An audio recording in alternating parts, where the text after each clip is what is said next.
My name is Andrew Wagener, and this is my robot for the class ME 2011.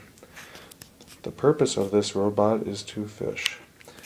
When this robot is activated, the reel will begin to reel in until this line becomes taut. When this line becomes taut, this whole rod's motion will come down through this point right here and hit this switch.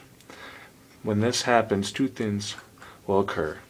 One, the reel will stop moving, and two, this mechanism will transfer radial motion from this motor into linear motion in this piece right here.